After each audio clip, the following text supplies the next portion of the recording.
way up high, and the dreams that you dream of once in a lullaby. Oh, somewhere over the rainbow, bluebirds fly.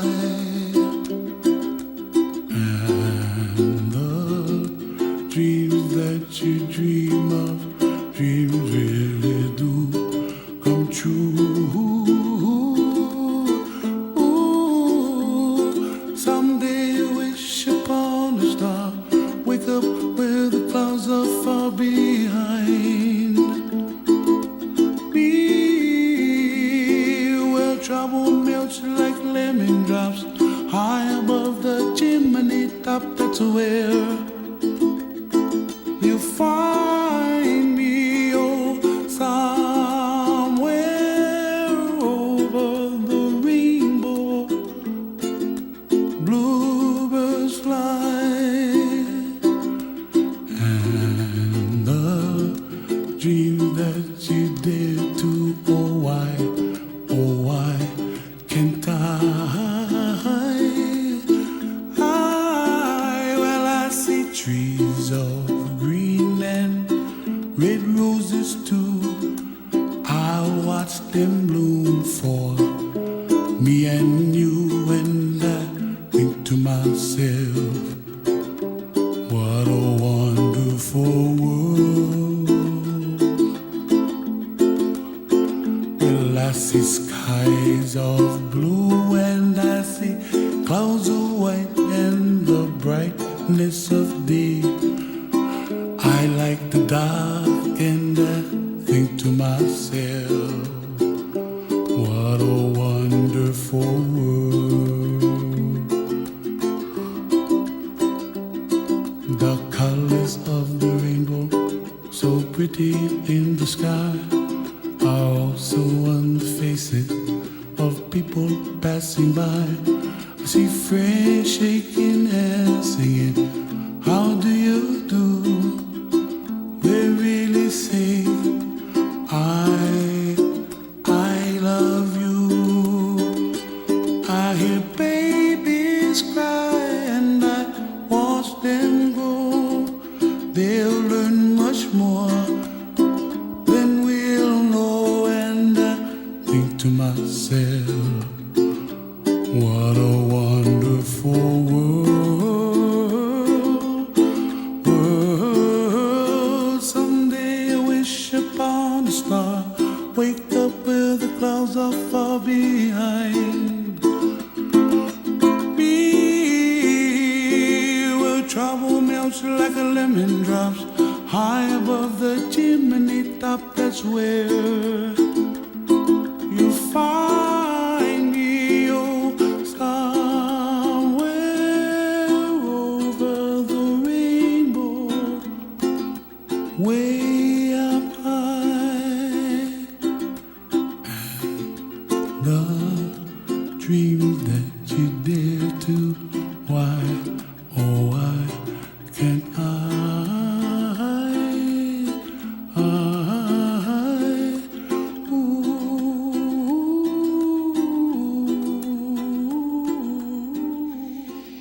What a wonderful world. Genesis 1 and 2, we have the creation accounts. And it's beautiful and it's wonderful and all things are good and perfect and right with the world. And then in Genesis 3, we have the fall and everything just falls apart and spirals out of control. And in Genesis 4, we fall even further because the fall was simply about doing what we weren't supposed to do. And in Genesis 4, we go even further and we start killing one another. We start taking each other's lives. And we're out in this wasteland from where we were with the Garden of Eden. And what was this wonderful world is suddenly just falling to pieces. And then in Genesis chapter 5, we have a genealogy. We see how we progress from Adam all the way to this dude named Noah. And Noah is where we're picking up today in Genesis chapter 6. But we can't go to Noah without at least acknowledging what a wonderful world it was at one time. At one point in Genesis 1 and 2, it was beautiful and it was good and it was wonderful. So in Genesis chapter 6, we all know the Noah story, don't we? We all have that idea. Even if we didn't grow up in the church, most of us know the Noah story. And even if we didn't grow up with the Noah story, so many cultures have a story about a big flood that takes over the whole world and an individual that saves himself, his family, the animals, whatever else, who withstands that storm. Our story is better than all the rest. But we're not going to get into the comparison of the stories. I'll just leave it at that for now. Because we are limited on time. And because we're limited on time, and you guys all know this story, we're gonna skip around here and there, and we're going to highlight the things that need to be highlighted. So starting at Genesis chapter 6, starting at verse 9, this is the account of Noah and his family. In your things, it's probably going to say generations, and that's going to trigger you all the way back to Genesis chapter 5 when you've got begats going on all over the place, and generations and lineages and all of the genealogy stuff. But that's not a great way to look at it.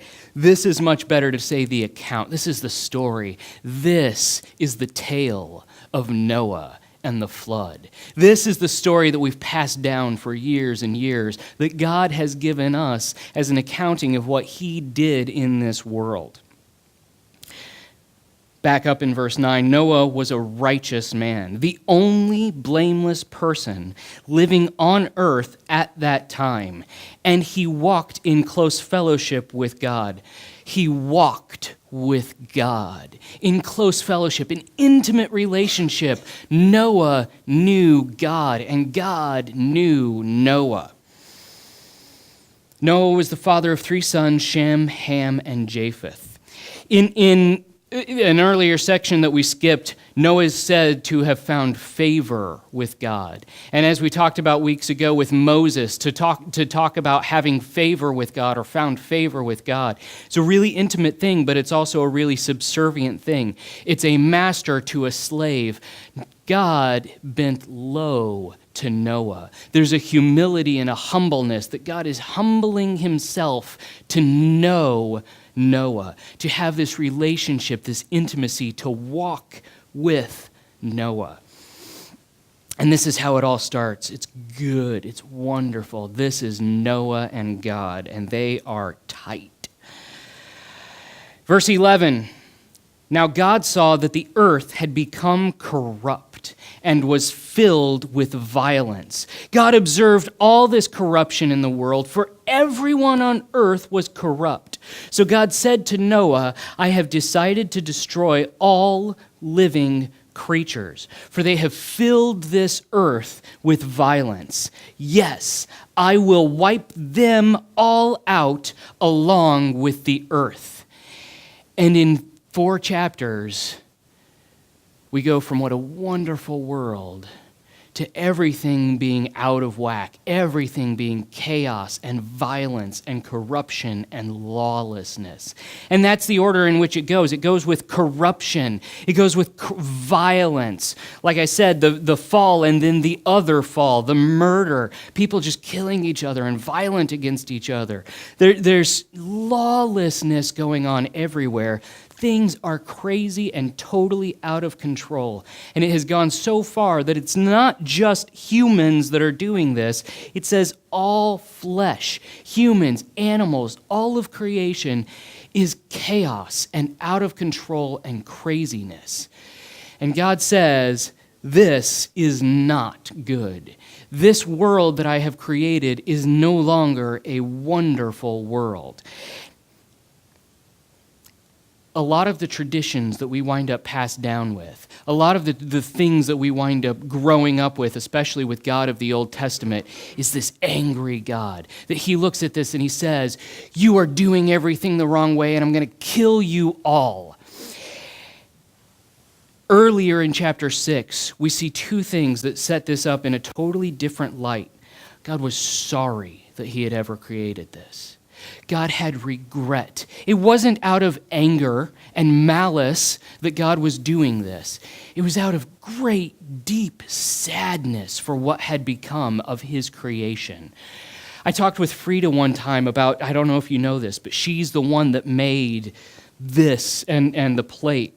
And she made it out of clay, obviously. And she works with clay. And I got into a really neat conversation with her. But she started talking about all of the pieces that she has to waste and throw away and put back in the pot.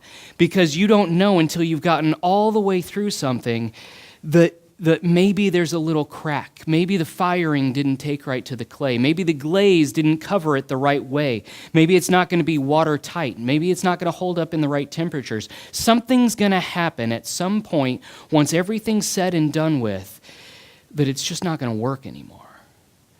And this creation that you've poured your heart and soul into, that you have loved and made, you got to throw it back on the pile and you got to start all over. And that's what's happening here.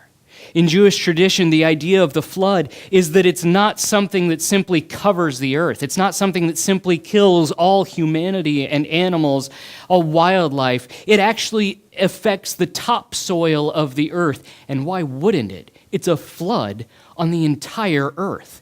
You see landslides under heavy rain in the right conditions. A flood over the entire earth would erode away the topsoil. God was saying, we're starting all over. This creation that I made, something happened and it's cracked and it's out of control and it's chaos and it's a mess and it just didn't stand upright. And I love it so much and I'm so sad and we have to start over. So he sends this flood. He makes this difficult, terrible decision that he has no choice but to make. So he starts to give these instructions. And starting up in verse 14, he says, build a large boat from gopher wood and waterproof it with tar inside and out. Then construct decks and stalls throughout its interior. Make the boat 450 feet long, 75 feet wide, and 45 feet high. Leave an 18-inch opening below the roof all the way around the boat. Put the door on the side and build 3 decks inside the boat, lower, middle, and upper. Did you take notes, Noah? I hope so, because this is important. Now, this is important. However, we've got to calm down a little bit with the veracity with which we attack or defend, or however you want to look at it, the precision of things. God puts a wonderful subjectiveness into this. He's not talking feet, he's talking cubits. And the Hebrew word for cubits is literally forearms. I don't know about you, but my forearm is a much shorter forearm than, say, Ken's or Mike Doby's. So Noah builds Noah's ark. He uses his forearm and he measures out this 150 cubits. And maybe his 150 cubits aren't my 150 cubits. God has this intimate relationship with Noah. And he says, I'm coming to you and I'm telling you what to do. And this is still, as much as it is my law, as much as it is my rules and what you need to do, this is also yours. I'm enabling you to make this creation. This will have your unique identity. He pours his creative juices into Noah and makes it a subjective while simultaneously objective situation. This is Noah's ark, built by God's design. How wonderful is that? How beautiful is that? Let's stop fighting with each other about this 450 feet, and it has to be exactly that because these were exact, precise measurements.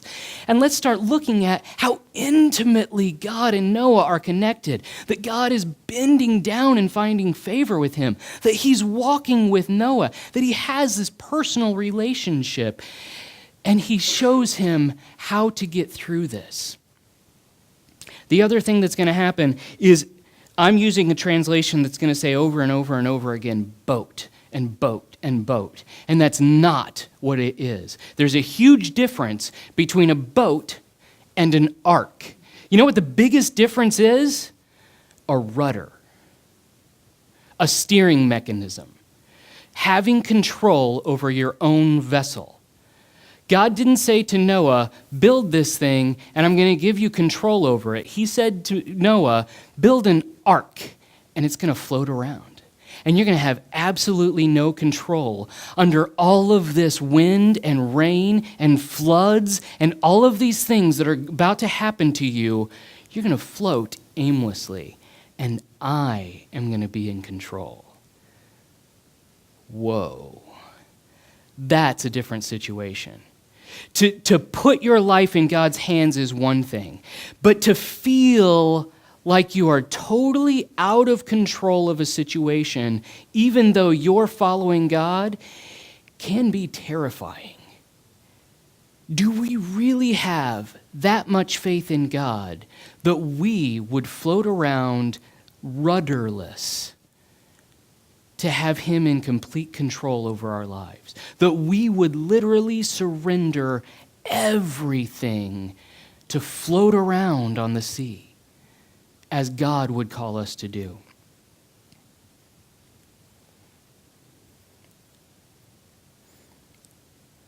We're going to skip the animals because we all know 2x2s. And in verse 22, because this is very important, so Noah did everything exactly as God had commanded him. He does it.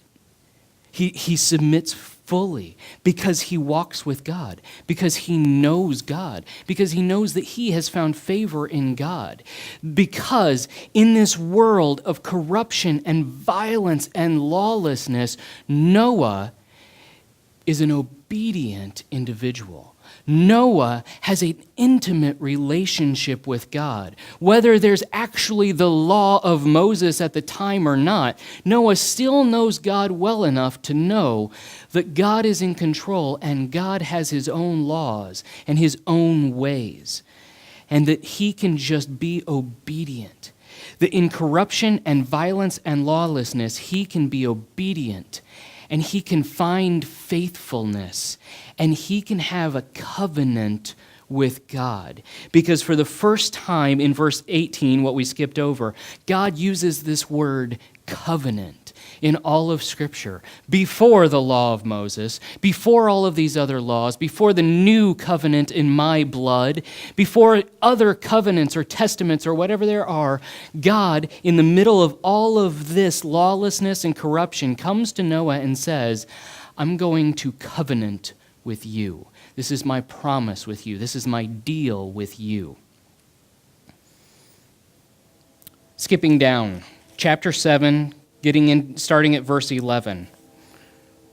When Noah was 600 years old, on the 17th day of the second month, all the underground waters erupted from the earth, and the rain fell in mighty torrents from the sky. The rain continued to fall 40 days and 40 nights. And there's our 40. There's our 40 days. Thank goodness it finally ties into the series, right? That's what we think of when we think of Noah, because he got all these animals 2x2, and they went into the ark, this big boat thing, and they went out onto the water, and it rained for 40 days and 40 nights, and then they got out of the ark, and that's the way they went. No, this is one period of 40 days. This period of 40 days was simply just water. It wasn't even rain. It wasn't even simply rain. It was water coming at you from everywhere. It fell from the sky. That's not like it rained little drips. It's like the image of a pool literally just giving way and falling on the earth. It fell from within, it rose from within the earth. The floodgates just opened, and there's water everywhere for 40 days and 40 nights. It's everywhere. And it's terrifying because water is chaos. And as chaotic as it was before, now it's truly chaotic because all we see is water pervading us from every direction. And it's scary. And it's terrifying. And here we are on this rudderless box, floating around, waiting for God to do whatever he will with us. fully surrendering to God in the midst of the storm that's coming at us from every single direction. And in verse 17, for 40 days the flood waters grew deeper, covering the ground and lifting the boat high above the earth. As the waters rose higher and higher above the ground, the boat floated safely on the surface. Finally, the water covered even the highest mountains on the earth, rising more than 22 feet above the highest peaks. All the living things on earth died. Birds, domestic animals, wild animals, small animals that scurry along the ground, and all the people, everything that had breathed and lived on dry land died. God wiped out every living thing on the earth. People, livestock, small animals that scurry along the ground, the birds of the sky, all were destroyed. This sounds familiar. The only people who survived were Noah and those with him in the boat. And that 40 days and 40 nights gets shattered in one verse. The floodwaters covered the earth for 150 days. For 40 days and 40 nights, water's coming at us from every possible direction. And then for 150 days after that, it's still there. It's just water everywhere. And I'm going to cheat a little bit because I'm going to read something that I wasn't going to read. But God remembered Noah and all the wild animals and livestock with him on the boat. He sent a wind to blow across the earth, and the floodwaters began to recede. God remembered, God knew, God still had this intimacy. He knew Noah. He saw Noah. He stayed with Noah. He bowed low to Noah and he took care of Noah. And we have this moment in this epic tale that brings us all the way back to creation. Because at creation time, we had a formless and void and empty world, and a spirit hovering over the chaos, hovering over the darkness and the waters. And here we are again, a wind to blow across the earth. God is recreating that which he already created. He said, I know I have to shatter this. I know I have to throw this back on the pile and that we need to start over. So we are starting over. We're going to create a whole new world. We're going to flood it. We're going to wash everything away. We're going to clean it all up. And we're going to start all over. And we're going to start with obedience and faithfulness and lawfulness and intimacy and relationship. And this is our starting point. And from there, we're going to create a beautiful, wonderful world all over again. Skipping down to verse 13 in chapter 8. Noah was now 601 years old. On the first day of the new year, 10.5 months after the flood began, the floodwaters had almost dried up from the earth. Noah lifted back the covering of the boat and saw that the surface of the ground was drying. 2 more months went by, and at last the earth was dry. This is no 40 days and 40 nights. This is an entire year's process. 40 days and 40 nights is simply the floodwaters coming. Then God said to Noah, leave the boat, all of you, you and your wives and your sons and their wives. Release the animals, the birds, and, all those things. So Noah, his wife, and his sons and their wives left the boat, the ark, and all the large and small animals, pair by pair, 2 by 2, just like the chieftains sang. In verse 20, we see this whole new world start up in exactly the right way. Then Noah built an altar to the Lord, and there he sacrificed as burnt offerings the animals and birds that had been approved for that purpose. And the Lord was pleased with the aroma of the sacrifice, and said to himself, I will never again curse the ground because of the human race, because of flesh, even though everything they think or imagine is bent toward evil from childhood. I will never again destroy all living things. As long as the earth remains, and this is a poem. This is a beautiful poem. I don't know if it's lined out that way in your translation, if it's charted this way. But God sings this beautiful song. As long as the earth remains, there will be planting and harvest, cold and heat, summer and winter, day and night. There will be cycles, and there will be seasons, and there will be beauty, and we will constantly renew once a year, and we will keep going through this process. And I'm never going to wipe it all out all at once again.